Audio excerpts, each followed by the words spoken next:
नमस्कार, DD news पर आप दो टूक देख रहे हैं। मैं हूं अशोक श्रीवास्तव। मंगलवार का दिन कांग्रेस के लिए, विशेषकर गांधी परिवार के लिए अमंगलकारी साबित हुआ।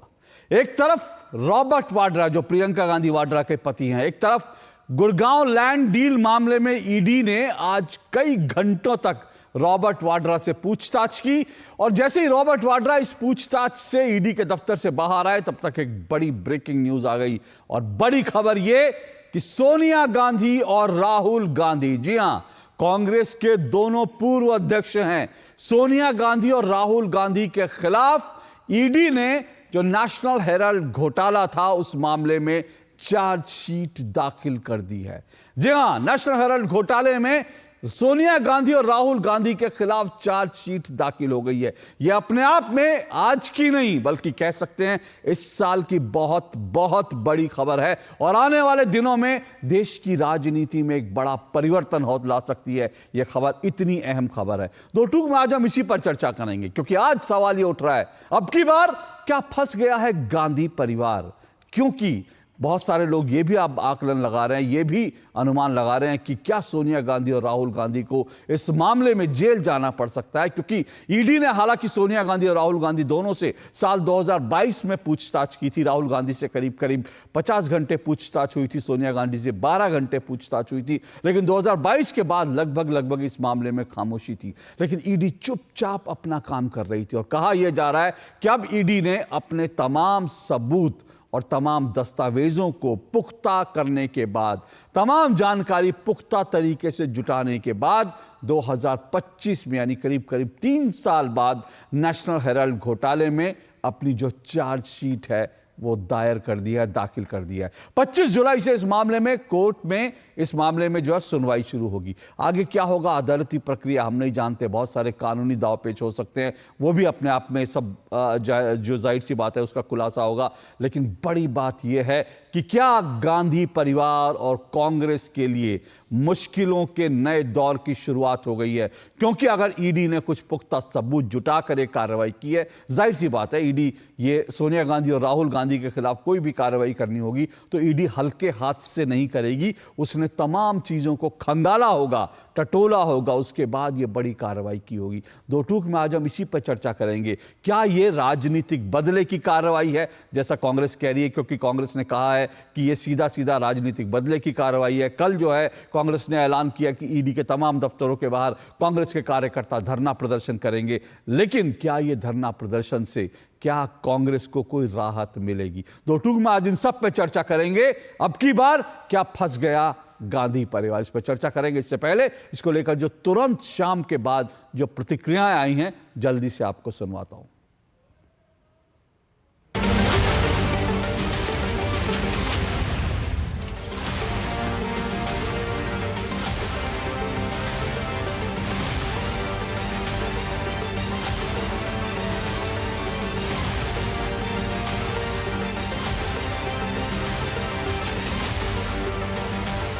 इस केस में कुछ नहीं है, 12 साल से ये केस चल रहा है। 365 डे था, उनको एक चार्जशीट फाइल करनी थी, उन्होंने फाइल करी। लेकिन तथ्यात्मक रूप से ये केस इतना कमजोर है कि लोग हंस रहे हैं इस चार्जशीट पर। मनी लॉन्ड्रिंग के चार्जेस उस केस में जहां पर एक पैसे का लेन देन नहीं हुआ है। क्या सोच रही है सरकार?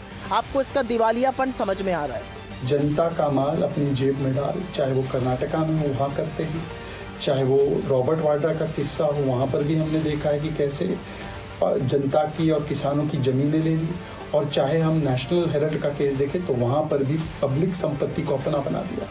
इसी को तो कहते हैं वक्फ मानसिकता। अपनी मानसिकता ये है कि जनता का जो भी जायदाद है, पैसे हैं, संपत्ति है, उसको अपना बना दो। अब जिन्होंने भ्रष्टाचार में लूटा है उनको लौटाना पड़ रहा है, तो वो लुटेरे विक्टिमहुड कार्ड खेल रहे हैं। पैन कार्ड, आधार कार्ड, राशन कार्ड हमारे पास होता है, कांग्रेस के पास विक्टिमहुड कार्ड है। भारतीय जनता पार्टी बड़े खास करके अपोजिशन में काम करने वाले सभी पार्टियों के जो विरोधी पक्ष में हैं उनको फंसाने की कोशिश करता है, लेकिन इससे कांग्रेस पार्टी कोई डरने वाली नहीं है। ये जो जांच एजेंसी होती है उनकी एक प्रक्रिया होती है काम करने की, और जब उनके पास तथ्य आते हैं तभी वो आगे की कार्रवाई करते हैं, क्योंकि न्यायालय हमारा पूरी तरीके से निष्पक्ष है। और न्यायालय में ये जब जाता है रिपोर्ट किसी भी जांच एजेंसी की, तो जांच एजेंसी को भी सतर्कता बरतनी होती है कि कहीं गलत ना भेज दें जो उनको कटघरे में खड़ा होना पड़े। तो मैं समझता हूँ कि ये जल्दबाजी में दिया गया बयान है, कानून का सामना करना चाहिए। अगर कोई उन्होंने कुछ किया नहीं है तो घबराने की जरूरत क्या है।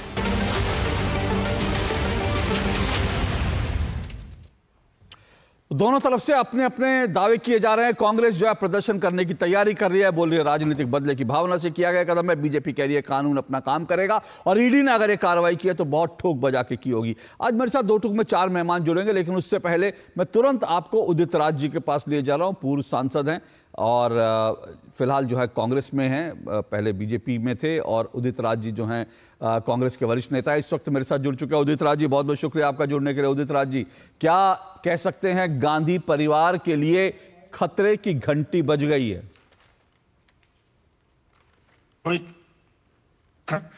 एक मिनट में पूरा बात बता दूंगा। मैं टेक्निकल आदमी हूँ, जी बिल्कुल ऑफिसर रहा हूं। बिल्कुल 1938 में associated journals limited company float करी गई, नेशनल हेराल्ड अखबार छापने का।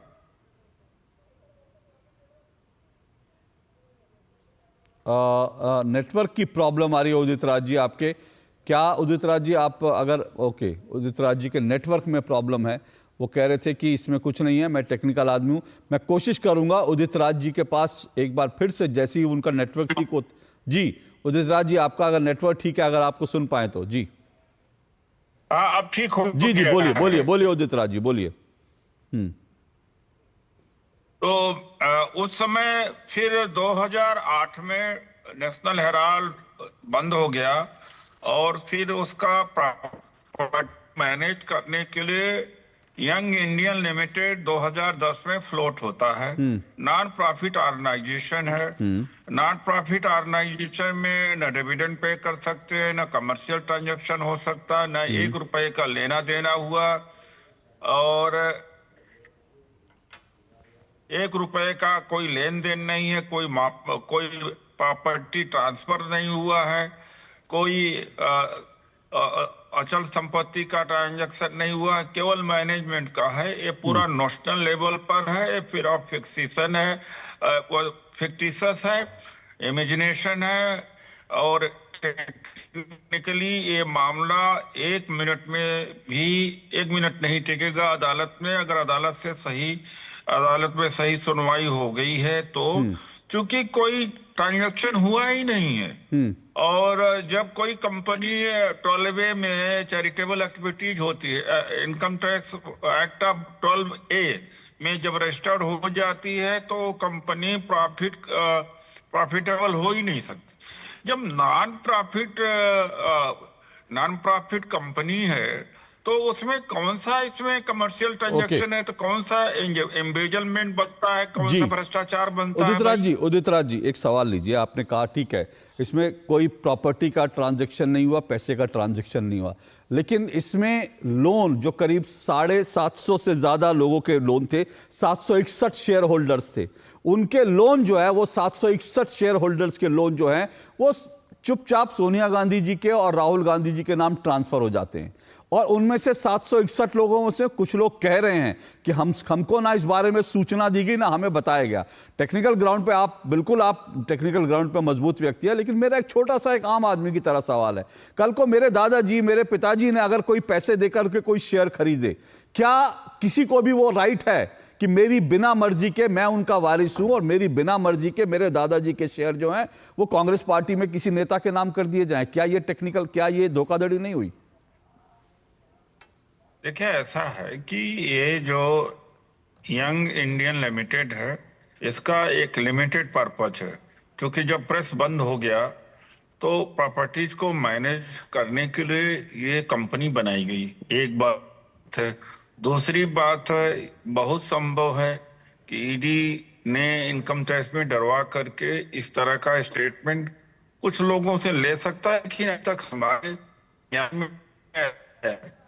अशोक जी, एक बात है जी, ये एक तरफ इसको देखते हैं, दूसरी तरफ जब हमारे महान प्रधानमंत्री जी एक बड़ी रैली में कहते हैं कि मोदी की 70,000 करोड़ के घोटाले में अजीत पवार को जेल भेज के रहेंगे। 5 दिन के अंदर, 6 दिन के अंदर वो डिप्टी चीफ मिनिस्टर बन गए, उप मुख्यमंत्री बन गए, तो भैया वो क्या चीज है? इस ईडी, इस सीबीआई, इस इनकम टैक्स में क्या? नहीं, उदित राज जी, आप जो कह रहे हैं वो एक राजनीतिक इशू है, राजनीतिक बहस का विषय है, क्योंकि आप डिबेट में नहीं है। अगर डिबेट में होते तो मैं इसको राजनीतिक विषय को इसको बढ़ाता। मैं टेक्निकल ग्राउंड पर, क्योंकि आपने खुद कहा आप टेक्निकल, मैं तो टेक्निकल ग्राउंड पर कह रहा हूं। ये ठीक है जो आप जो तमाम बातें कर रहे हो, उसमें सबसे इंपॉर्टेंट बात जो है, मैं फिर से कह रहा हूं, आपने कहा कुछ लोगों से बयान दिलवा लोगे। सर, कुछ लोग में से एक जो है इलाहाबाद हाईकोर्ट के पूर्व चीफ जस्टिस हैं मार्कंडे काटजू। छोटे मोटे आदमी नहीं है, ऐसा नहीं है कि ईडी ने उनके काप पर जो है बंदूक रख दी होगी या उनको कह दिया होगा फंसा देंगे तुमको। तो मार्कंडे काटजू ऐसे आदमी नहीं है, वो बीजेपी के खिलाफ, कांग्रेस के खिलाफ खुलकर बोलते हैं। तो ऐसे ही नहीं उन्होंने जो है जाकर बयान दे दिया होगा कि हाँ मेरे जो पिताजी के जो शेयर थे उनको इस तरह से। बहरहाल मुझे पता चला कि उनका नेटवर्क खराब था, तो लेकिन ये सवाल है और इस सवाल पर चर्चा को मैं जरूर आगे बढ़ाऊंगा, क्योंकि इंपॉर्टेंट बात यही है। अगर टेक्निकल ग्राउंड पे कोई बात नहीं है तो सवाल यह है कि जो स्वतंत्रता सेनानियों के नाम पर जो स्वतंत्रता सेनानियों के शेयर थे, क्या उन स्वतंत्रता सेनानियों के शेयर्स को जो है राहुल गांधी और सोनिया गांधी के नाम किया जा सकता है? ये सवाल बड़ा है, इस पर मैं आऊंगा। लेकिन उससे पहले एक आपको जल्दी से एक बड़ी खबर और दे दूं। वक्फ अधिनियम पर विदेश मंत्रालय का पाकिस्तान को करारा जवाब। जी हां, वक्फ अधिनियम पर जो वक्फ कानून है उसको लेकर पाकिस्तान को करारा जवाब दिया है विदेश मंत्रालय ने। पाकिस्तान की प्रेरित और निराधार टिप्पणियां अस्वीकार्य, विदेश मंत्रालय ने कहा। दरअसल पाकिस्तान भारत के वक्फ कानून को लेकर के टिप्पणियां कर रहा था, तो पाकिस्तान को भारत के आंतरिक मामले में टिप्पणी करने का कोई अधिकार नहीं है, यह कहा है भारत के विदेश मंत्रालय ने। पाकिस्तान को एक तरह से मुंहतोड़ जवाब दिया है। अल्पसंख्यकों के अधिकारों पर पाकिस्तान को नहीं है बोलने का कोई अधिकार, विदेश मंत्रालय, भारत के विदेश मंत्रालय ने कहा है। अल्पसंख्यकों के अधिकारों पर पाकिस्तान जैसा देश बोले जहां पर अल्पसंख्यक जो है उनका सफाया हो रहा है, पूरी तरह से उनका नरसंहार हो रहा है, पूरी तरह से खत्म किया जा रहा है, उसको लेकर विदेश मंत्रालय ने कहा है कि अल्पसंख्यकों के अधिकारों पर पाकिस्तान खुद का रिकॉर्ड देखे। वक्फ कानून पर विदेश मंत्रालय ने दरअसल पाकिस्तान को यह करारा जवाब दिया है। यह इस वक्त की बड़ी खबर है। पाकिस्तान की प्रेरित और निराधार टिप्पणियां पूरी तरह से अस्वीकार्य हैं, यह कहा है विदेश मंत्रालय ने। तो दरअसल वक्फ कानून को लेकर जो लगातार हंगामा हो रहा है उसमें पाकिस्तान भी कूद पड़ा है। हालांकि जो हिंसा हो रही है उसमें भी पाकिस्तान और दूसरी तरफ बांग्लादेश का जो है उसमें कहीं ना कहीं उसका हाथ लेने होने की बात हो रही है। और जो टिप्पणियां की जा रही थी उसको लेकर बड़ा एक बयान दिया है भारत के विदेश मंत्रालय ने। चलिए मैं फिर से लौटता हूं आज की डिबेट पर, और आज का मेरा विषय जो है वो जाहिर सी बात है, आपकी बार क्या फंस गया गांधी परिवार, इसको लेकर चर्चा कर रहे हैं। उदित राज जी मेरे साथ थे, लेकिन अब मेरे साथ 4 मेहमान और जुड़ रहे हैं। मेरे साथ 4 मेहमान जो जुड़े हैं उनका परिचय करवा दूं। मेरे साथ प्रदीप भंडारी जी जुड़े हैं, बीजेपी के राष्ट्रीय प्रवक्ता हैं। प्रदीप भंडारी स्टूडियो में मेरे साथ जुड़े हैं। मेरे साथ राहुल सिंह काजला जुड़े हैं, कांग्रेस के नेता हैं राहुल सिंह काजला जी। विनोद अग्निहोत्री जी जुड़े हैं, वरिष्ठ पत्रकार है विनोद अग्निहोत्री जी। और अवधेश कुमार जी, वरिष्ठ पत्रकार और स्तंभकार हैं। आपका चारों मेहमानों का बहुत बहुत शुक्रिया। प्रदीप भंडारी जी, अभी जो हम उदित राज जी को सुन रहे थे, उन्होंने कहा एक भी पैसे का लेन देन नहीं हुआ, कोई प्रॉपर्टी खरीदी बेची नहीं गई, ये पूरा फिक्टिशियस मामला है, राजनीतिक बदले की कार्रवाई है। अशोक जी, क्योंकि आपके शो को देश और दुनिया देखती है, मैं इस पूरी की पूरी डिबेट को सिर्फ प्रिंसिपल और टेक्निकल ग्राउंड्स के आधार पे बताऊंगा और आपके दर्शकों को समझाना चाहूंगा क्या मामला, और हर सवाल का जवाब दूंगा। मुझे सिर्फ 2-2.5 मिनट का समय दीजिएगा। देखिए अशोक जी, पहली बात तो ये मामला क्या है, 3 एंटिटीज है। कांग्रेस पार्टी जो एक पॉलिटिकल पार्टी है, एजेएल जो एक कांग्रेस पार्टी के सोनिया गांधी, राहुल गांधी, सुमन देव, सैम पिट्रोडा और तमाम उनके फ्रेंड्स एंड फैमिली। तो Sonia Gandhi, Rahul Gandhi and friends and family है, और एक यंग इंडिया है जिसके अंदर मेजॉरिटी 76% के शेयर होल्डर राहुल गांधी और सोनिया गांधी है। अब बताता हूं मैं आपको एग्जैक्टली मामला क्या है। कांग्रेस पार्टी एक पॉलिटिकल पार्टी है। कोई एक पॉलिटिकल पार्टी कोई एक सेक्शन 8 की कंपनी को डोनेशन या लोन नहीं देती है लॉजिकली, परंतु कांग्रेस पार्टी ने एजेएल मतलब Sonia Gandhi, Rahul Gandhi and friends and families को 90.25 करोड़ का लोन दिया। अब ये लोन रीपे नहीं हुआ है। पहली बात तो एक पॉलिटिकल पार्टी क्यों लोन दे रही है, चलिए दिया लोन, उसके बाद ये लोन रीपे नहीं हुआ है। अब इसमें डायरेक्टर्स है सोनिया गांधी और राहुल गांधी। अब आप सही किए कि गेम क्या होता है। अब एजेएल के बाद में कांग्रेस पार्टी लोन देती है एक तीसरी कंपनी को, यंग इंडिया को, जिसमें सोनिया गांधी और राहुल गांधी आते हैं, और ये लोन देती है 50 लाख का, और वो भी लोन जो है वो रीपे नहीं होता, और ये कंपनी बनती है 2010 के अंदर। अब एजेएल की जितने भी शेयर होल्डिंग है वो पूरे यंग इंडिया को ट्रांसफर हो जाते हैं। मतलब जो एजेएल के पास 2000 करोड़ की प्रॉपर्टी वर्थ है, जो पहले सोनिया गांधी, राहुल गांधी जो है प्लस फ्रेंड्स एंड फैमिली के पास थी, उसका पूरा पोजीशन सोनिया गांधी और राहुल गांधी के पास हो जाता है। इसके पीछे ना बिजनेस ट्रांजैक्शंस होते हैं, ना कोई चीज होती है। अब पहली बात तो ये पूरा मनी लॉन्ड्रिंग का केस है। तो कांग्रेस पार्टी गारंटर बनी, एजेएल की जो प्रॉपर्टी 2000 करोड़ की थी उसको सीधा सीधा कब्जा सोनिया गांधी और राहुल गांधी ने कर दिया। अब अगर ये वेंडेटा होता तो ये फरवरी 12, 2016 को सुप्रीम कोर्ट में गए थे क्वॉशिंग ऑफ एफआईआर के लिए। सुप्रीम कोर्ट ने रिजेक्ट कर दिया और कहा कि क्रिमिनल प्रोसीडिंग्स सोनिया गांधी और राहुल गांधी के खिलाफ चलनी चाहिए। 2018 के अंदर सुप्रीम कोर्ट ने इनकम टैक्स डिपार्टमेंट को यह निर्देश दिया कि तो 2011-12 की फाइलिंग, मतलब एक साल बाद यंग इंडिया की जो फाइलिंग है उसको इनकम टैक्स डिपार्टमेंट रीअसेस कर सकता है। तो अभी तक कोई भी केस क्वॉश नहीं हुआ है। अब अगर ईडी की कार्रवाई निराधार होती तो ईडी अभी तक पिछले 2014 के बाद से, पहली बात तो इसकी पहली कंप्लेंट 12 में हुई थी, उसके बाद जो कोर्ट ने कॉग्निजेबल ऑफेंस इसका लिया था वो जून 2014 को लिया था। तो तब से ये केस चल रहा है। अब आप पूछेंगे भाई कि वेंडेटा तब से आप इन्फोर्समेंट डायरेक्टरेट या इन्वेस्टिगेटिव एजेंसी ने क्या किया है? 988 crore worth of proceeds of crime जो है वो रिकवर हो चुके हैं, जिसके अंदर ये पाया गया है कि 18 करोड़ के इस यंग इंडिया के बोगस डोनेशंस पाए गए, 38 करोड़ का एडवांस रेंट पाया गया जो है ही नहीं, कोई इनवॉइसेस नहीं पाई गई है, और 39 करोड़ के एडवर्टाइजमेंट की इनवॉइसेस जो है वो बोगस पाई गई हैं। इसके साथ में जो बड़ा चार्ज ये पाया गया है अशोक जी, मैं आपको बस बताऊंगा कि अलग अलग समय पे अभी इन्फोर्समेंट डायरेक्टरेट ने 660 करोड़ प्लस वर्थ ऑफ जो प्रॉपर्टीज है उसको अटैच किया है दिल्ली, मुंबई और लखनऊ के अंदर।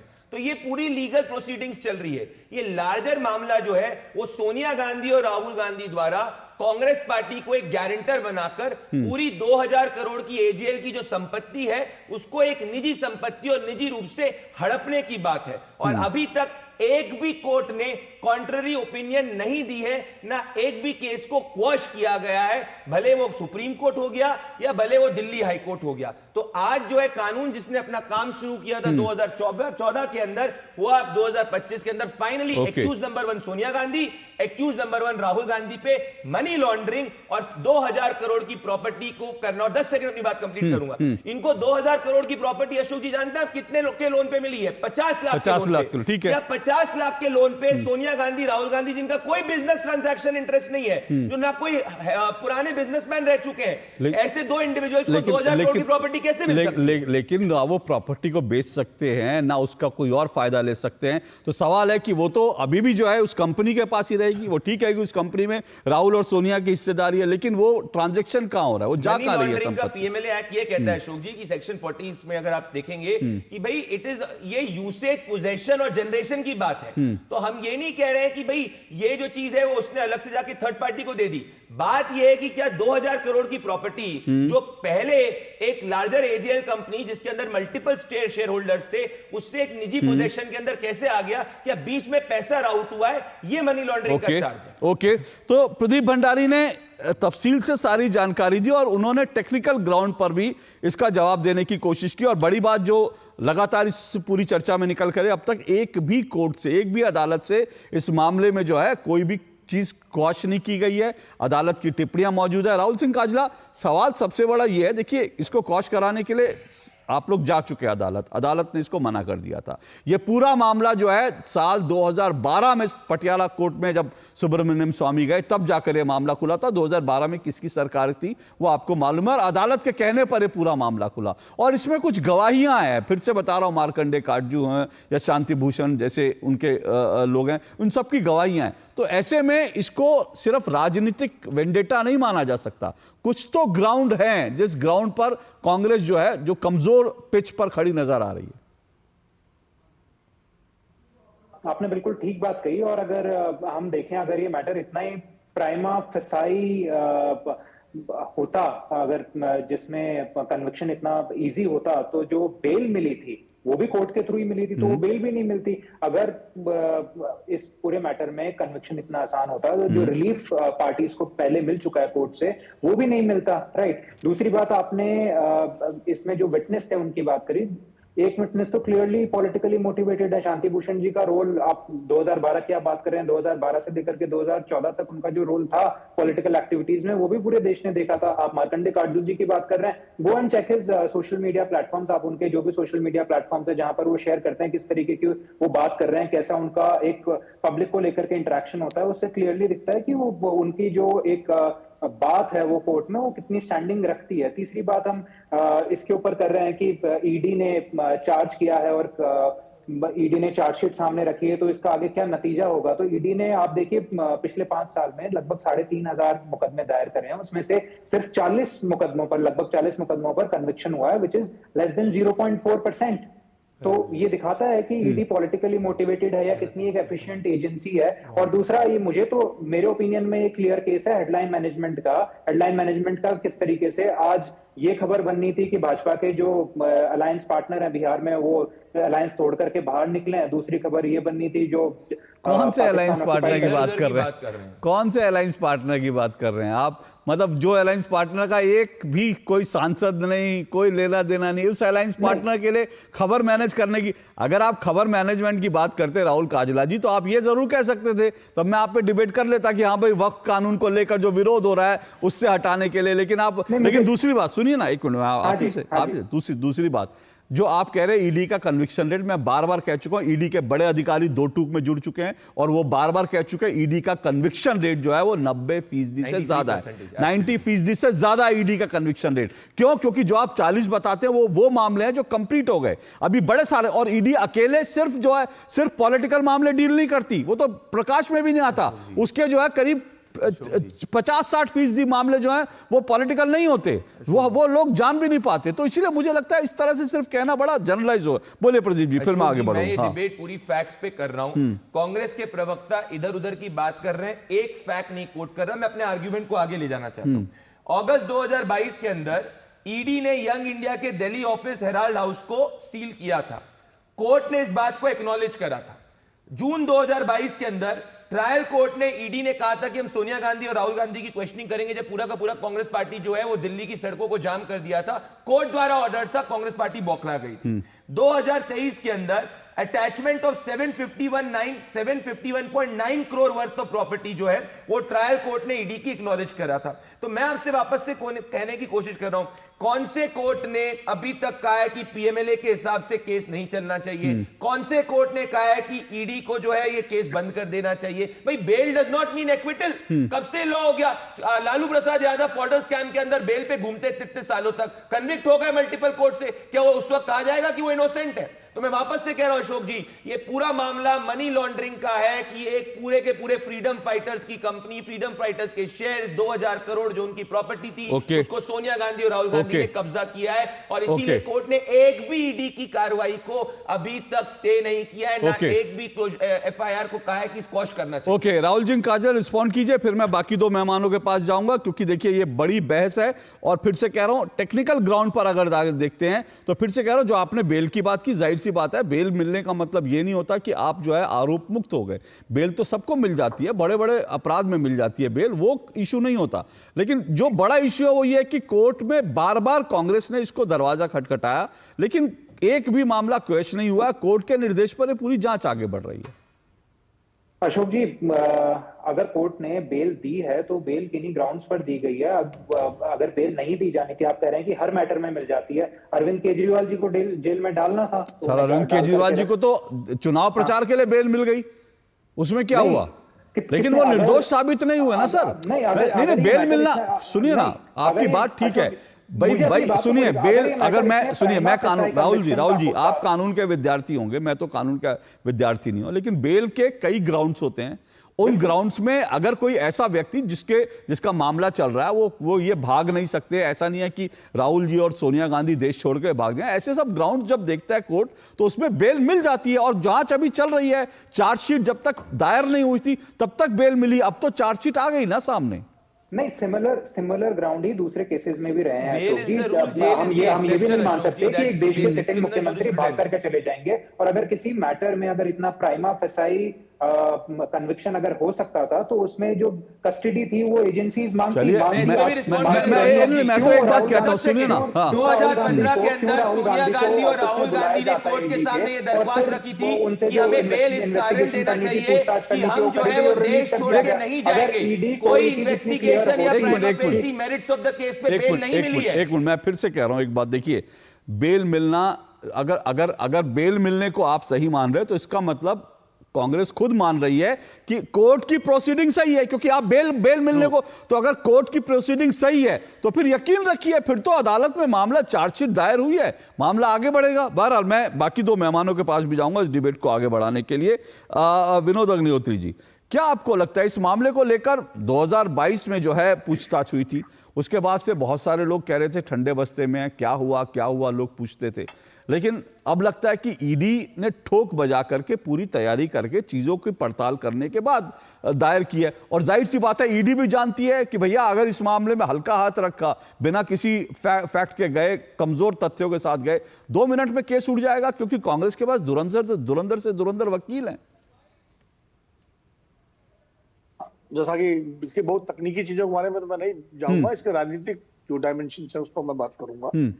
ये मामला 2012 में सुब्रमण्यम स्वामी जी की शिकायत के बाद दर्ज हुआ था और ईडी 2015 में जो तत्कालीन ईडी के निदेशक थे उन्होंने इसको क्लोज कर दिया था और उन्होंने कहा था कि सबूत नहीं है, क्लोज कर दिया गया। बाद में उनको हटा दिया गया। फिर बाद में कुछ नए तथ्य आए होंगे, क्योंकि कोई केस क्लोज हो जाए और बाद में अगर कोई नया तथ्य आए तो केस ओपन हो सकता है, उसमें कोई ऐसी वो बात नहीं है। फिर 2021 से इसकी प्रक्रिया शुरू हुई। जो बेल मिली हुई है जिसकी बात हमारे काजल साहब कर रहे हैं, वो सीबीआई वाले मामले में मिली हुई, क्योंकि सीबीआई भी इस मामले की जांच कर रही थी। तो सीबीआई के मामले में बेल मिली, ईडी के मामले में बेल का मामला अब आएगा, क्योंकि चार्जशीट के बाद इसका कॉग्निजेंस कोर्ट लेगा या नहीं लेगा और उसके बाद कोर्ट तय करेगा कि बेल दी जाए या अरेस्ट ऑर्डर किया जाए, जुडिशियल कस्टडी ये कोर्ट तय करेगा। इसलिए इसमें न मैं कुछ कर सकता हूँ, ना आप कर सकते हैं, ना काजरा साहब, ना प्रदीप भंडारी, ये कोर्ट को तय करना है। इसका राजनीतिक पहलू जो ये है, एक राजनीतिक पत्रकार के नाते मुझे लगता है कि ये आने वाले दिनों में ये देश की राजनीति का एक बड़ा ज्वलंत मुद्दा बनने जा रहा है। आज जो चुनाव आने वाले हैं, बिहार का चुनाव आएगा, बंगाल का चुनाव आएगा, क्योंकि जिस तरह अरविंद केजरीवाल की गिरफ्तारी, संजय सिंह की गिरफ्तारी, मनीष सिसोदिया की गिरफ्तारी, सत्येंद्र जैन की गिरफ्तारी दिल्ली के चुनाव में और लोकसभा चुनाव में भी भाजपा ने एक मुद्दे के रूप में उसको उठाया और जो उनकी कट्टर ईमानदार छवि थी उसको उस मामले ने तार तार कर दिया और इसका लाभ इलेक्शंस में बीजेपी को मिला, लोकसभा में भी और विधानसभा में भी। अब कांग्रेस के जो शीर्ष दोनों नेता हैं, यानी प्रसन्न परिवार है, अभी तक उनके बारे में आरोप ये लगता था कि वो जमानत पर है। हमारे प्रदीप भाई जैसे तमाम मित्र जो बीजेपी के प्रवक्ता है वो यही कहते थे कि जमानत पर है। अब उनको ये कहने का मौका मिलेगा कि चार्जशीटेड है और अगर कहीं कोर्ट ने गिरफ्तारी का आदेश दे दिया तो और आगे बात बढ़ जाएगी। और कांग्रेस जो है और दूसरे विपक्षी दल इसको राजनीतिक प्रेरित आरोप बताएंगे, साहब ये बदले की कार्रवाई है। मतलब राजनीतिक रूप से तो ये मुद्दा बनेगा, लेकिन बहुत संक्षेप में क्या इसके टाइमिंग के आप इंपॉर्टेंस देखते हैं क्या? देखिए, टाइमिंग तो हमेशा इंपॉर्टेंट होती है, क्योंकि हालांकि अभी तुरंत तो कोई चुनाव नहीं है, लेकिन अक्टूबर में बिहार का चुनाव है। अगर आप उससे देखें तो आप टाइमिंग को इंपॉर्टेंट मान सकते हैं, उसका बंगाल का चुनाव है। लेकिन साथ ही साथ ये है जो आपने खुद कहा, मैं भी मानता हूं इस बात को, कि सोनिया गांधी, राहुल गांधी कोई साधारण नेता नहीं है। शीर्ष नेताओं में उनकी शुमार। राहुल गांधी नेता विपक्ष है, सोनिया गांधी 20 साल तक कांग्रेस पार्टी के अध्यक्ष रही हैं, यूपीए चेयरपर्सन रही है और अभी भी संसदीय दल के अध्यक्ष हैं।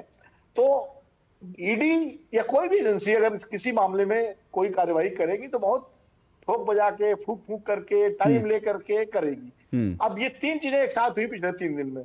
रॉबर्ट वाड्रा से पूछताछ, प्रॉपर्टी का अटैचमेंट, मतलब अटैचमेंट तो पहले हो चुका था, अब उसको कब्जा लेना, उसका पोजीशन लेना, और तीसरा ये सोनिया गांधी, राहुल गांधी का चार्जशीट इनके में नाम आना। ये तीनों चीजें 3 दिन के अंदर लगातार हुई है। तो कहीं ना कहीं तीनों रिलेटेड हैं। ये ऐसा नहीं है कि ये कोई आइसोलेशन में चीजें हुई हो। और ये मतलब मुझे लगता है, मेरा अनुमान है, अब एजेंसीज के पास अपने तथ्य होंगे, अपने सबूत होंगे, वो कोर्ट में रखेंगे। अब लेकिन अगर पीएमएलए की धारा जो 45 है, अगर उसके तहत मामला है तो गंभीर चिंता की बात है कांग्रेस के लिए, क्योंकि उसमें फिर ओनस जो है वो एक्यूज्ड पर आता है कि वो साबित करे अपने आप को कि भाई हम निर्दोष हैं। तो इसलिए आने वाले दिनों में कांग्रेस के सामने ये चुनौती तो रहेगी, एक लीगल चुनौती भी रहेगी और एक परसेप्शन की चुनौती भी रहेगी। परसेप्शन की चुनौती भी रहेगी। भाई आपके नेता चार्जशीट है। हालांकि आपने चुनाव की बात की, पर यह समझना चाहिए कि अभी जो 2 चुनाव आने वाले हैं, खास करके बिहार और बंगाल की, इन दोनों में कांग्रेस का बहुत कुछ स्टेक पे है नहीं, तो इसलिए उस हिसाब से कांग्रेस के लिए क्या बहुत इंपॉर्टेंट। लेकिन जाहिर सी बात है कि बीजेपी अब जैसे कह रहे हैं कि भाई दोनों नेता चार्जशीटेड हैं, तो ये एक बीजेपी के लिए एक बड़ा मुद्दा जाहिर से बना है। अवधेश जी, आ रहा हूं आपके पास इस छोटे से ब्रेक के बाद। टेक्निकल ग्राउंड अपनी जगह है, पॉलिटिकल जो है लड़ाई अपनी जगह है, लेकिन ये बहुत बड़ी खबर है और देश की राजनीति आने वाले दिनों में इस खबर से बदल सकती है। इस बात को यकीन मानिए। इस छोटे से ब्रेक के बाद आ रहा हूं।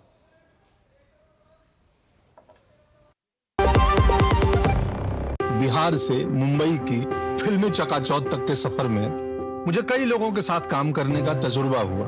उनसे कुछ न कुछ सीखने का मौका मिला। ऐसे ही सीखने, तजुर्बा हासिल करने और प्रगति का मौका लेकर आई है prime minister internship scheme. Internship की ये दुनिया फिल्म के सेट की तरह है। हर दिन एक नई कहानी, हर काम एक नई चुनौती। जल्द से जल्द अप्लाई करें। प्राइम मिनिस्टर इंटर्नशिप स्कीम, आपके सपनों की उड़ान।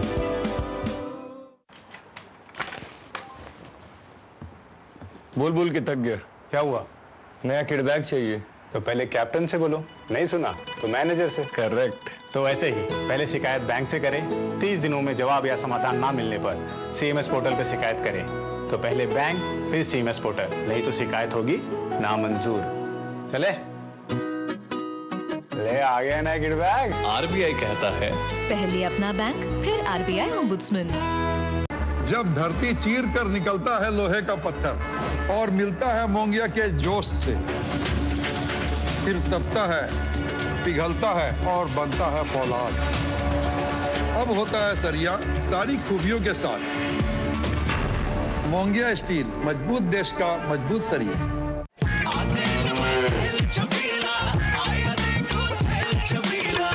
एक कपिला। अरे भाई सब एक ही जैसा होता है। ये लो साधारण पशु आहार।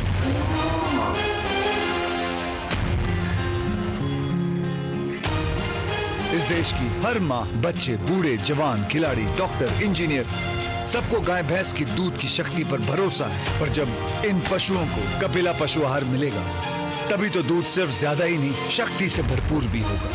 और ये सच जानते हुए चंद पैसों के लिए तुम देश का भरोसा तोड़ दो। कपिला पशु आहार, देश का नंबर 1 पशु आहार। जो लक्ष्य चुना था समझ आने लगा है। जीएलए यूनिवर्सिटी, उच्च लक्ष्य की निश्चित प्राप्ति। टोटू को आप देख रहे हैं, टोटू को हम चर्चा कर रहे हैं जिस तरह से नेशनल हेराल्ड घोटाले में चार्जशीट जो है वो फाइल कर दिया ईडी ने, और चार्जशीट फाइल होने के बाद राहुल गांधी और साथ साथ सोनिया गांधी दोनों चार्जशीटेड नेताओं की लिस्ट में शामिल हो गए।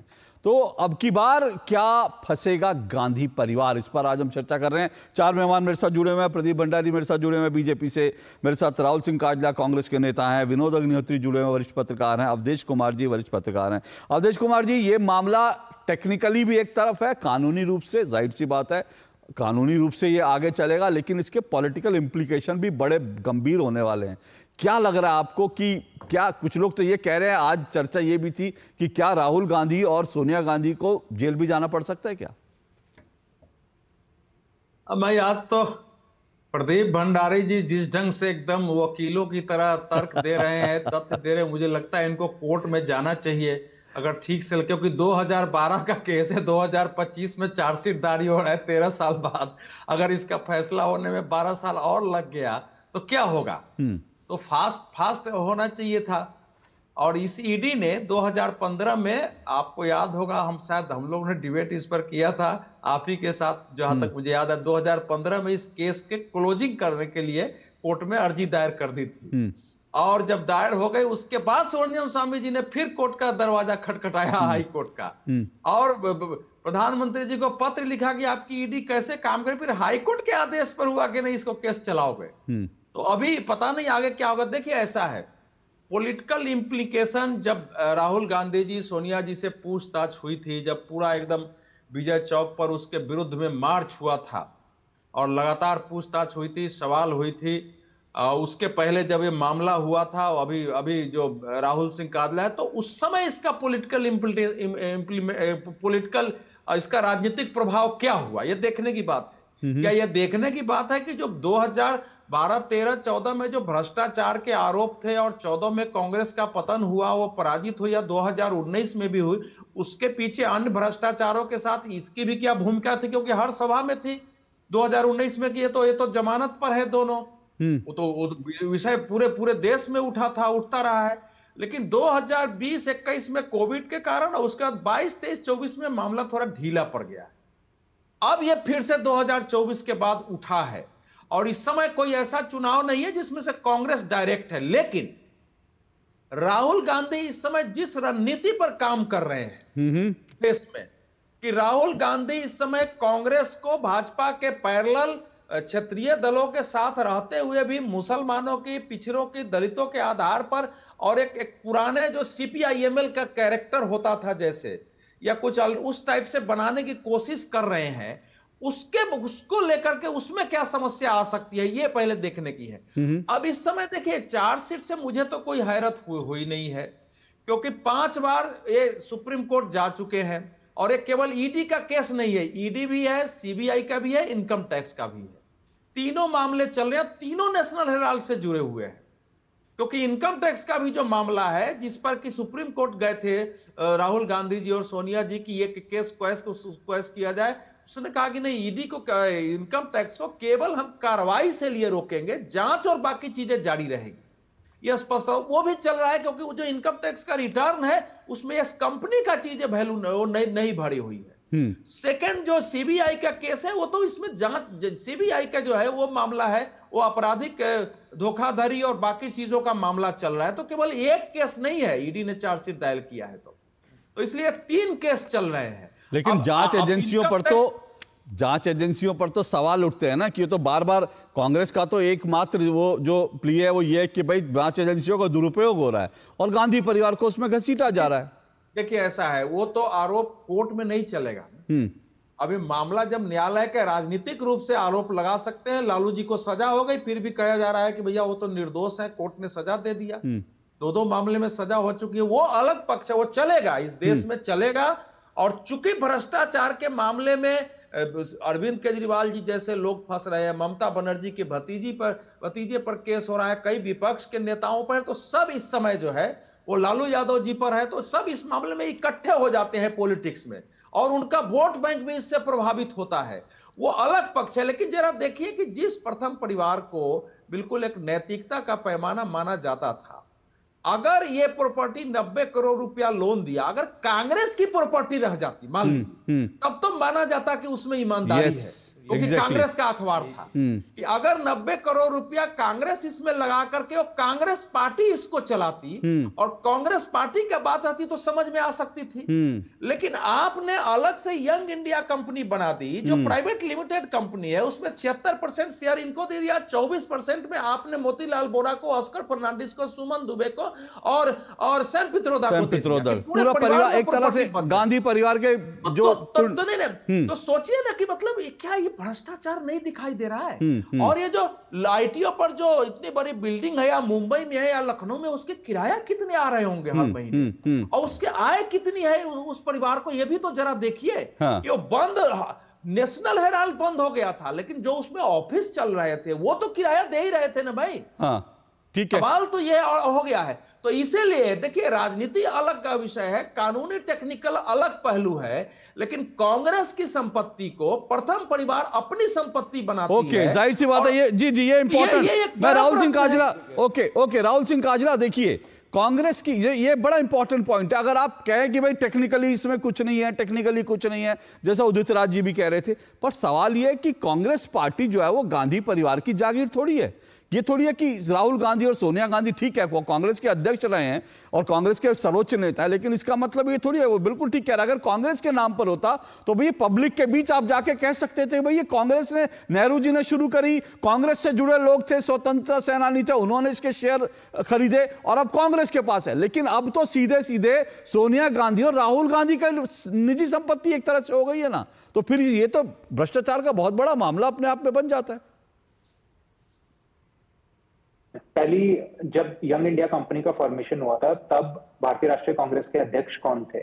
और जो भारतीय राष्ट्रीय कांग्रेस का अध्यक्ष होता है, क्या वो सीडब्ल्यूसी को रिप्रेजेंट नहीं करता? क्या वो कांग्रेस पार्टी को रिप्रेजेंट नहीं करता? उस टाइम पर जो अध्यक्ष थे, उनके बाद भारतीय राष्ट्रीय कांग्रेस का अध्यक्ष कौन रहा? क्या वो व्यक्ति सीडब्ल्यूसी और कांग्रेस पार्टी को रिप्रेजेंट नहीं करता? तीसरी चीज, क्या मोतीलाल वोरा जी, क्या ऑस्कर फर्नांडिस जी ये कांग्रेस पार्टी को और कांग्रेस पार्टी के वर्कर्स को रिप्रेजेंट नहीं करते हैं? रही बात, इसके अलावा दो वास्तविकताएं हैं। देश में कई आरोप लगे, 2G स्कैम, 2 लाख करोड़ का scam, 3G scam, Commonwealth game scam, कितने स्कैम्स में गांधी परिवार को जेल कर दिया गया। 11 साल से भारतीय जनता पार्टी की सरकार है, अगर इतनी वास्तविकता थी तो कर देते जेल। इसके अलावा एक वास्तविकता यह है कि भारतीय राष्ट्रीय कांग्रेस के जो पूर्व अध्यक्ष रहे हैं वो एक तड़ीपार व्यक्ति रहे थे, उन्हें जेल जाना पड़ा था फेक एनकाउंटर के केस में। ये दो वास्तविकताएं हैं। आप मुझे बताइए, गांधी परिवार को किस मुकदमे में जेल भेजा गया? भंडारी जी बहुत सारे फैक्ट्स रख रहे थे, वो शायद इसका किसी फैक्ट से जवाब बोलिए। लिख के नहीं आते हैं। आप लोगों का हश्र जनता के कटघरे में जमानत जब्त इसीलिए होता है कि ना आपको जमीन पता है ना तथ्य पता है किसी भी चीज में। मैं वापस से आपसे कह रहा हूँ, फिर बिल्कुल राहुल भाई मेरे से लेसन ले लो थोड़ा पढ़ने के लिए, मैं पढ़ा दूंगा आपको क्या करना है, पर बेसिक लॉजिकल बात करो भाई। कांग्रेस पार्टी फिर बिल्कुल बेतुकी बातें कर रहे हो राहुल जी। कांग्रेस पार्टी एक पॉलिटिकल पार्टी कंपनी को लोन क्यों दे रही है? जरा बताओ ऐतिहासिक रूप से कौन सी कंपनी? अशोक प्रदीप भंडारी, राहुल काजरा कंपनी फॉर्म कर लेगा तो क्या कांग्रेस पार्टी लोन देगी या कोई दूसरी पॉलिटिकल पार्टी लोन देगी? पॉलिटिकल पार्टी का काम होता है प्राइवेट कंपनीज को लोन देना। क्या बातें कर रहे हैं आप? और दूसरी बात, आप लोग इतने बड़े इनसिक्योर लोग हैं अशोक जी कि उस कंपनी में एजेएल में जिसमें मोतीलाल वोरा भी थे, उस कंपनी के अंदर ऑस्कर फर्नांडिस भी थे, उसकी 2000 करोड़ की प्रॉपर्टी में क्योंकि Rahul Gandhi Sonia Gandhi majority share holder नहीं है तो उन्होंने एक दूसरी कंपनी फ्लोट करी यंग इंडिया जिसके अंदर वो मेजॉरिटी स्टेक होल्डर है। तो राहुल गांधी को ना विश्वास था मोतीलाल वोरा में, ना विश्वास था सैम पिट्रोडा में, उनको चाहिए था मेजॉरिटी स्टेक होल्डरशिप। सुनिए एक चीज सुनिए ना, एक चीज और, मैं राहुल सिंह काजला एक बात और देखिए, जो मैंने जितना देखा, ये जब कंपनी गठित हुई थी ना उस समय इसमें स्वतंत्रता सेनानियों ने पैसा लगाया था, स्वतंत्रता सेनानियों ने। और जो मेरे पास गिनती है 5000 स्वतंत्रता सेनानी थे जिन्होंने, ऐसा नहीं है कि अगर जो है जवाहरलाल नेहरू जो है वो कांग्रेस को रिप्रेजेंट कर रहे थे तो वो अपना कांग्रेस के पैसा लाए थे, वो 5000 स्वतंत्रता सेनानियों ने उसको खड़ा करने के लिए पैसा दिया था। अब आप स्वतंत्रता सेनानियों का जो पैसा है उसमें भी हकमारी अगर करेंगे, उसमें भी अगर गांधी परिवार हकमारी करेगा तो यह अधिकार तो नहीं मिल सकता ना गांधी परिवार को। स्वतंत्रता सेनानियों का पैसे भी हक मारने का अधिकार तो नहीं मिल सकता ना राहुल सिंह काजला। अशोक जी, उस टाइम पर जो कंट्रीब्यूशन दिया गया था, जो सारे स्वतंत्रता सेनानी थे, वो उस पेपर को रन करने के लिए दिया गया था और वो पेपर ऑब्सोलीट हो गया था। तो पेपर ऑब्सोलीट हुआ था, संपत्ति पेपर की थी ना। संपत्ति जो है वो संपत्ति वो सुनिए ना, ये संपत्ति भी देखिए, ये भी एक इंपॉर्टेंट पॉइंट है ना इसको समझने के लिए। ये जो जमीन अलॉट हुई थी नेशनल हेराल्ड को, वो जमीन क्यों हुई थी? वो अखबार चलाने के लिए हुई थी ना, वो कंपनी चलाने के लिए नहीं हुई थी। वो ऐसा नहीं है कि गांधी कांग्रेस के परिवार को मिल गई थी कि भाई कांग्रेस वाले हैं उनको, कांग्रेस को तो जमीनें दिल्ली में मिली हुई हैं बहुत सारी, लेकिन ये जमीन तो सीधा जो मिली थी अखबार चलाने के मिली थी। और अखबार बंद करके आप उस संपत्ति को किसी और को ट्रांसफर कर दें, सोनिया गांधी और राहुल गांधी को ट्रांसफर कर दें, तो ये तो घपला हुआ ना। अशोक जी, ये जो प्रॉपर्टीज उस टाइम पर एजेएल के पास थी, उनका टाइटल आज भी यंग इंडिया के पास में है जो कि ऑपरेशंस ओवरसी कर रहा है। उनका टाइटल राहुल गांधी या सोनिया गांधी के पास में नहीं है। सर संपत्ति किसके पास है? ना गलत बोल रहे हैं। हाँ। अशोक जी, अब एजेएल जो है वो सब्सिडरी बन चुकी है। हाँ, मेन है ही नहीं। डेट है उसको इक्विटी में कन्वर्ट कर दिया। राहुल भाई आप पढ़ के नहीं आओ, मैं आपको सच में क्लास दे दूंगा। जो जितना लोन था, जो डेट है, डेट को इक्विटी में कन्वर्ट कर दिया है। एजेएल पहले प्राइमरी कंपनी थी, आपने एजेएल को सब्सिडरी बना दिया और 2000 करोड़ की जो स्वतंत्रता सेनानियों की प्रॉपर्टी थी जिसमें 1337 शेयर होल्डर्स थे, उसको राहुल और सोनिया जी को दे दिया। अरे देश की संपत्ति में गांधी परिवार का कब से हो गया? इन संपत्तियों का टाइटल राहुल गांधी और सोनिया गांधी के पास।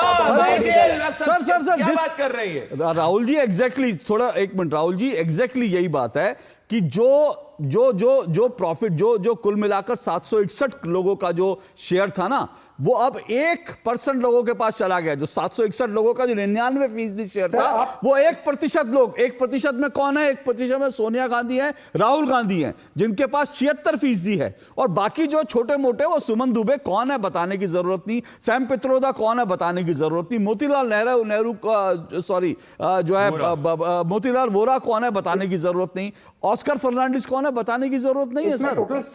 टोटल 7 लोग हैं सर। तो 7 लोग, मैं उनको 761 लोगों का शेयर 1% लोगों के पास गया है। ये 1% में 7 लोग हैं, 761 लोगों का शेयर। ये इसमें कह रहा हूं, देखिए इसमें नैतिक रूप से, मैं देखिए 1 मिनट, हाँ, इन प्रॉपर्टीज को सेल्फ कंज्यूम नहीं कर रहे हैं, ना वो इन्हें सेल कर सकते हैं, ना वो इन्हें सेल्फ कंज्यूम कर रहे हैं। ठीक है, ठीक है। तो उससे क्या फर्क पड़ता है अशोक जी?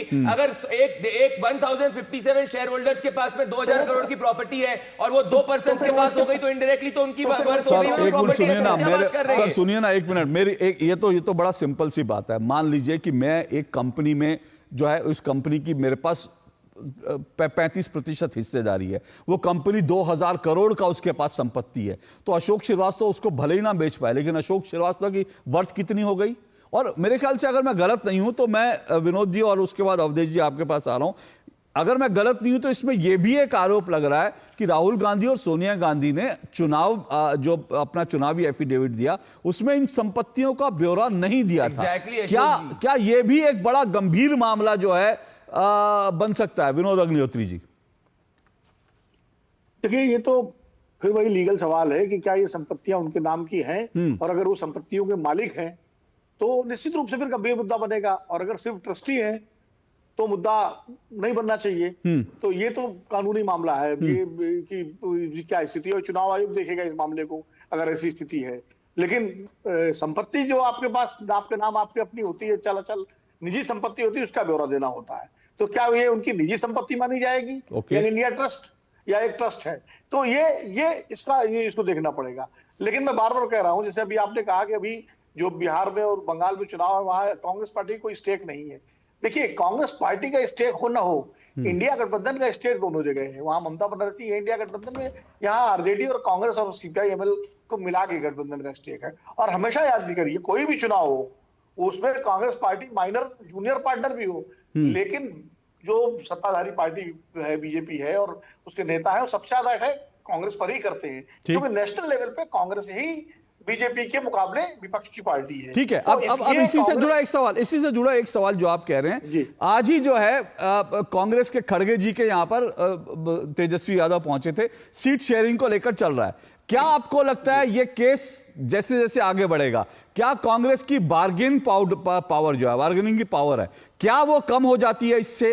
क्योंकि ये बात ठीक है कि मोटे तौर पर बीजेपी के खिलाफ सभी पार्टियां एकजुट हो सकती हैं, लेकिन इंडी गठबंधन में जिस तरह से अपनी अपनी हिस्सेदारी बढ़ाने के लिए, यूपी में अखिलेश यादव अपनी हिस्सेदारी बढ़ाना चाहते हैं, कांग्रेस की कम करना चाहते हैं, बिहार में तेजस्वी यही काम करना चाहते हैं, पश्चिम बंगाल में ममता तो कांग्रेस को घास ही नहीं डालती, तो क्या कांग्रेस की जो बार्गेनिंग पावर है, क्या वो इससे कम होती है? नहीं, बार्गेनिंग पावर कांग्रेस इसलिए कम नहीं होगी कि आरजेडी कौन सी दूध की धुली पार्टी है। भाई वो तो लालू जी तो बाकायदा सजा हो चुकी है उनको चारा घोटाले में, तो भ्रष्टाचार का मुद्दा उनके बीच में आएगा ही नहीं सीट शेयरिंग में। वहां तो सीट शेयरिंग का जो मसला होगा वो सीधे सीधे ग्राउंड रियलिटी पर होगा कि भाई ये आपका आधार है, ये आपने लोकसभा कितनी सीटें जीती, आपने विधानसभा कितनी जीती, इतने हारे। 2020 का जो रिजल्ट है वो होगा, 2024 का लोकसभा का जो रिजल्ट है वो होगा, कांग्रेस 2015 का रिजल्ट भी दिखाएगी। तो वहां आधार ये होगा, ये नेशनल हेल्थ केस या चारा घोटाला इसकी कोई चर्चा ही नहीं होगी, क्योंकि वहां ये इसका मसला ही नहीं है उन दोनों के बीच में। उनका तो एक ही स्टैंड है, अभी तो जो है सरकार जो है विपक्ष के नेताओं को निशाने पे ले रही है, इसलिए ये मुद्दा वहां पर उनके सीट शेयरिंग में कोई असर नहीं डालेगा। अवधेश जी, आप सहमत है इस बात से कि कांग्रेस की बार्गेनिंग पावर, कांग्रेस का जो सीट शेयरिंग पर जो, उस पर कोई ज्यादा असर नहीं पड़ेगा इस मामले का? नहीं, मतलब अगर आरजेडी तो नहीं दबाव डालेगी, और बंगाल में क्या होना है, बंगाल में इनके साथ वामपंथी पार्टी है, बंगाल में वैसे भी इनको कम सीट मिलता है। आरजेडी स्वयं भ्रष्टाचार में तेजस्वी यादव है, उनके भाई है, माताजी है, लालू जी को सजा हो गई है, तो कहां से डाला जाएगा? लेकिन देखिए वो विषय नहीं है। सवाल है कि इतना बड़ा जो विनोद जी कह रहे हैं वो तो ट्रस्ट तो नहीं ना है, यंग इंडिया लिमिटेड कंपनी है, वो लिमिटेड कंपनी, लेकिन नॉन प्रॉफिट कंपनी है ना सर। नहीं, वो तो नॉन प्रॉफिट है, लेकिन वो तो कोर्ट तय करेगा ना कि नॉन प्रॉफिट उसमें लिखा गया वो है कि नहीं है। वो तो कोर्ट तय करेगा कि भाई उसके पैसे कहां जा रहे हैं। अब तो सब जांच होगी कि उसके किराया आ रहे थे तो कहां जा रहे हैं, क्योंकि अभी तक नेशनल हेराल्ड से कोई बहुत आय हुई हो ऐसा मैं नहीं मानता हूं, लेकिन उसके किराए आ रहे हैं, बाकी चीज आ रहे हैं, वो कहां जा रहा है, कैसे जा रहा है, वो देखना पड़ेगा। और नॉन प्रॉफिट भी है तो आपको इनकम टैक्स रिटर्न में तो डालना ही पड़ता है ना भाई, ऐसे तो थोड़े हो कि आप नहीं डालेंगे इनकम टैक्स। और ये मामला तो गया था सुप्रीम कोर्ट में, जब केस हुआ था सुप्रीम कोर्ट ने कहा कि मामला चलेगा, इसलिए मामला वो चलेगा। अब टेक्निकल चीजें भी इसमें हैं, पॉलिटिकल इंप्लीमेंटेशन इसमें तब होगा जब भारतीय जनता पार्टी इसको सही रूप में, जो फैक्ट है उसको उठा के जनता के बीच ले जाए, भावनात्मक रूप से उसको रखे, एनडीए के दूसरे साथी इसको ले जाए, कांग्रेस को रक्षात्मक होने के लिए विवश करें, तभी हो सकता है।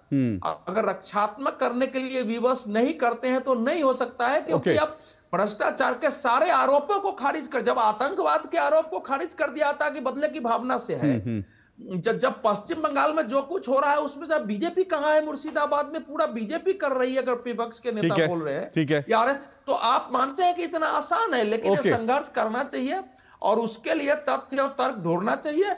मेरा मानना है कि नैतिक दृष्टि से भी ये बिल्कुल बहुत बड़ा मतलब एक काला धब्बा है उस परिवार पर। नैतिक दृष्टि से गांधी परिवार के ऊपर एक काला धब्बा है। अवधेश जी कह रहे हैं मैं एक छोटा सा ब्रेक ले रहा हूं, मैं ब्रेक के बाद जल्दी से आऊंगा प्रदीप जी, लेकिन उससे पहले प्रधानमंत्री नरेंद्र मोदी का एक बयान आपको जरूर याद दिलाना चाहता हूं। क्या वो बयान आज प्रासंगिक है? आऊंगा इस पर छोटे से ब्रेक के बाद। खुशखबरी आप जैसे युवाओं के लिए भारत सरकार की एक शानदार स्कीम है। इसमें सरकार युवाओं को विभिन्न सेक्टर्स में देश की टॉप कंपनीज में इंटर्नशिप करने का मौका दे रही है। इस स्कीम का लाभ 21 से 24 साल के युवा उठा सकते हैं जो फुल टाइम एजुकेशन या एम्प्लॉयमेंट में नहीं है। प्राइम मिनिस्टर इंटर्नशिप स्कीम, आपके सपनों की उड़ान।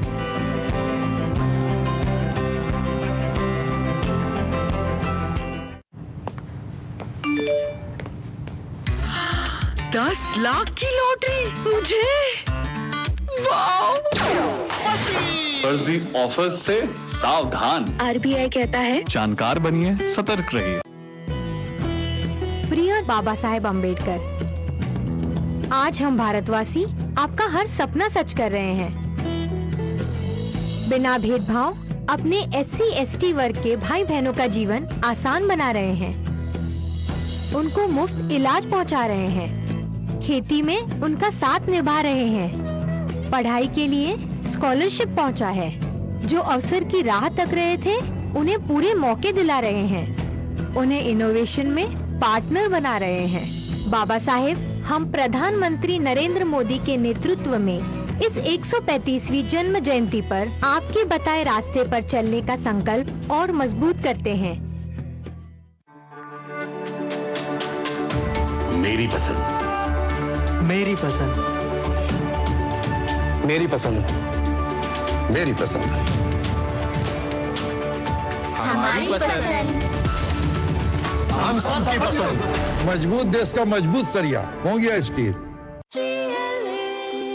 जो लक्ष्य चुना था समझ आने लगा है। GLA यूनिवर्सिटी, उच्च लक्ष्य की निश्चित प्राप्ति। चलिए 2 टूक आप देख रहे हैं। अब की बार क्या फंस गया गांधी पर, इसी पर चर्चा करें। इससे पहले आगे बढ़े, आपको प्रधानमंत्री नरेंद्र मोदी का जब वो तीसरी बार सत्ता में आए थे, तीसरी बार प्रधानमंत्री बने थे, तो संसद का जो पहला सत्र था तब उन्होंने क्या कहा था, उनका एक बयान सुनवाता हूं जल्दी से।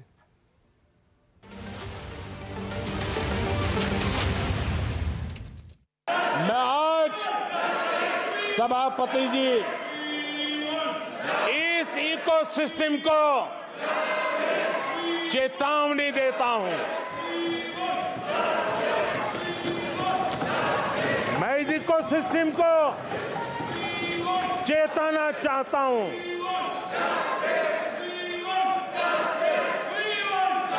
इकोसिस्टम की जो हरकतें हैं, जिस तरह इकोसिस्टम ने ठान लिया है कि देश की विकास यात्रा को रोक देंगे, देश की प्रगति को डिरेल कर देंगे, मैं आज इकोसिस्टम को बता देना चाहता हूं, उसकी हर साजिश का जवाब अब उसी की भाषा में मिलेगा।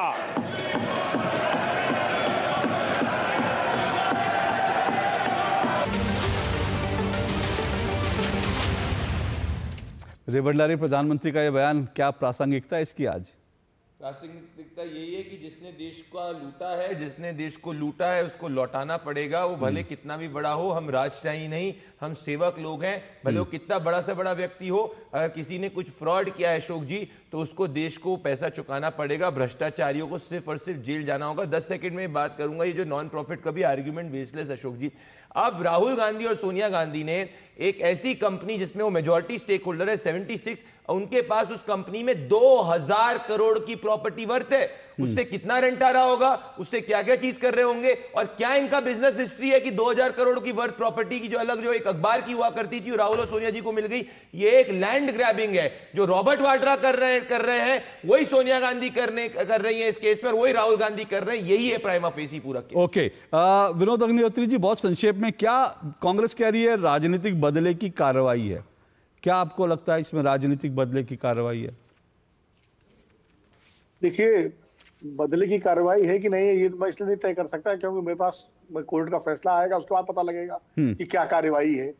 लेकिन ये जरूर है कि भ्रष्टाचार को लेकर के इस देश में जितने बड़े मामले हुए हैं, बोफोर्स से लेकर के 2G तक, अब 2G में भी इसी तरह के बयान प्रवक्ता देते थे, उस समय बाद में कोर्ट ने कह दिया जी कुछ घोटाला नहीं हुआ। तो अब क्या करें? बोफोर्स में आज तक किसी सजा नहीं हुई, तो चार्जशीट हुई, कॉमनवेल्थ में जिनको हुई वो भी छूट गए। तो ये सवाल ये है कि जिस वक्त मुद्दा कोर्ट में होता है, जिस वक्त आरोप लगते हैं, उस वक्त राजनीतिक दल एक दूसरे पर आरोप लगाते हैं, और जब कोर्ट से मामला का फैसला आता है तो जिनके पक्ष में फैसला आता है वो कहते हैं देखिए बरी हो गए, जो विपक्ष वाले होते हैं वो चुप हो जाते हैं। तो ये राजनीति, मुझे लगता है ये मामला कोर्ट, जो अभी अवधेश जी भी कह रहे थे, मैं भी कह रहा हूँ कि कोर्ट ही तय करेगा इसकी मेरिट और डिमेरिट को, कि इसमें कितनी दम है कितनी नहीं है। ना मैं तय कर सकता हूँ ना कोई तय कर सकता है। अवधेश जी, क्या के बाद हाँ राजनीति इस पर जम करके होगी, निश्चित रूप से होगी।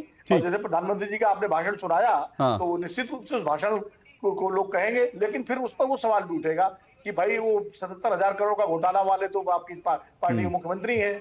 फिर तो आएगा कि बाकी जो है वो सवाल तो उठाया था, लेकिन जाहिर सी बात है हाँ वो सवाल। अवधेश जी, बहुत संक्षेप में, क्या भ्रष्टाचार के खिलाफ लड़ाई की जब बात चलती है, क्या लिटमस टेस्ट है ये पूरा मामला नरेंद्र मोदी की भ्रष्टाचार के खिलाफ लड़ाई का? बहुत संक्षेप में जवाब चाहता हूं। नहीं, लिटमस टेस्ट थोड़ा बड़ा शब्द हो जाएगा। सोनिया जी राहुल गांधी जी पर है और इतने बड़े बड़े वकील खड़े होंगे कि इसमें आसान नहीं होगा किसी को सजा दिलवाना। और जहां तक पॉलिटिकल वेंडेटा है, यूपीए सरकार के कार्यकाल में यह मामला हुआ था, पूरी ताकत लगा दी गई थी कि यह केस आगे न बढ़े। ये आज का मामला नहीं है। नरेंद्र मोदी को आने के बाद 2015 में पता चला है, जब ये केस जो है ईडी ने बंद करने के लिए, केस को क्लोज करने के लिए दिया, तब सरकार को पता चला है। इसलिए पॉलिटिकल वेंडाटा तो तब होता है ना जब सरकार के कार्यकाल में, चलो हालांकि पॉलिटिकल वेंडाटा में तब, लेकिन ये तो पहले का केस है, पहले से चल रहा है। उसमें पूरी ताकत लगाई थी कि इसको रोका जाए, रुका नहीं है। इसलिए राजनीतिक प्रतिशोध नहीं है। इस केस में वास्तविकता है, लेकिन इसको प्रूव करना इतने बड़े, वो एक बड़ा सवाल है। जाहिर सी बात है। बहुत बहुत शुक्रिया चारों मेहमानों का। बड़ी खबर है आज की, और ये बड़ा जो है राजनीतिक डेवलपमेंट है, न सिर्फ आज का बल्कि आने वाले दिनों का, आने वाले दिनों की राजनीति, कांग्रेस की राजनीति, राहुल गांधी और सोनिया गांधी की राजनीति, और साथ साथ बीजेपी की भी राजनीति, और साथ साथ ईडी का जो ट्रैक रिकॉर्ड है, वो सब जो है अब आने वाले दिनों में उसका इम्तिहान होना है। तो इस खबर पर नजर बनाए रखिएगा। दो टूक में भी हम लगातार इस विषय को उठाते रहेंगे। आज के लिए इजाजत, कल आपसे मुलाकात होगी। नमस्कार।